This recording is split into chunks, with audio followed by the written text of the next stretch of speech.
16 months ago, in April of 2023, I launched my campaign for President of the United States. I began this journey as a Democrat, the party of my father, my uncle, the party which I pledged my own allegiance to long before I was old enough to vote. I attended my first Democratic convention at the age of 6 in 1960. And back then, the Democrats were the champions of the Constitution, of civil rights. The Democrats stood against authoritarianism, against censorship, against colonialism, imperialism, and unjust wars. We were the party of labor, of the working class. The Democrats were the party of government transparency and the champion of the environment. Our party was the bulwark against big money interests and corporate power.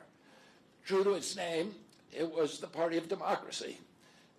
As you know, I left that party in October because it had departed so dramatically from the core values that I grew up with. It had become the party of war, censorship, corruption, big pharma, big tech, big ag, and big money. When it abandoned democracy by canceling the primary to conceal the cognitive decline of the sitting president, I left the party to run as an independent. The mainstream of American politics and journalism derided my decision. Conventional wisdom said that it would be impossible even to get on the ballot as an independent because each state poses an insurmountable tangle of arbitrary rules for collecting signatures. I would need over 1 million signatures, something no presidential candidate in history had ever achieved. And then I'd need a team of attorneys and millions of dollars to handle all the legal challenges from the DNC. The naysayers told us that we were climbing a glass version of Mount Impossible. So the first thing I want to tell you is that we proved them wrong.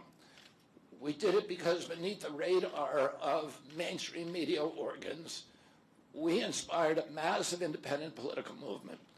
More than 100,000 volunteers sprang into action, hopeful that they could reverse our nation's decline. Many worked 10-hour days, sometimes in blizzards and blazing heat. They sacrificed family time, personal commitments, and sleep month after month, energized by a shared vision of a nation healed of its divisions. They set up tables at churches and farmers' markets. They canvassed door to door.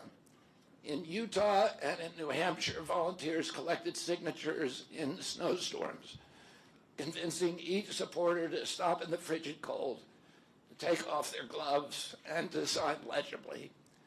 During a heat wave in Nevada, I met a tall, athletic volunteer who cheerfully told me that he had lost 25 pounds collecting signatures in 117-degree heat. To finance this effort, young Americans donated their lunch money, and senior citizens gave up part of their Social Security checks. Our 50-state organization collected those millions of signatures and more. No presidential campaign in American political history has ever done that. And so I want to thank all of those dedicated volunteers and congratulate the campaign staff who coordinated this enormous logistical feat. Your accomplishments were regarded as impossible. You carried me up that glass mountain. You pulled off a miracle. You achieved what all the pundits said could never be done. You have my deepest gratitude, and I'm never going to forget that, not just for what you did for my campaign, but for the sacrifices you made because you love our country.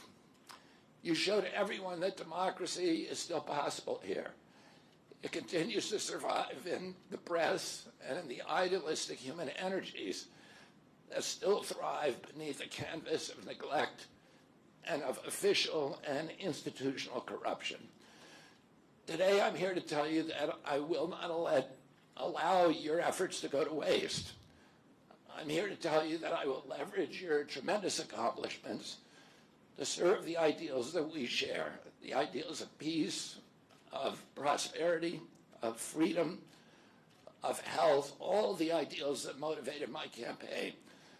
I'm here today to describe the path forward that you've opened with your commitment and with your hard labors.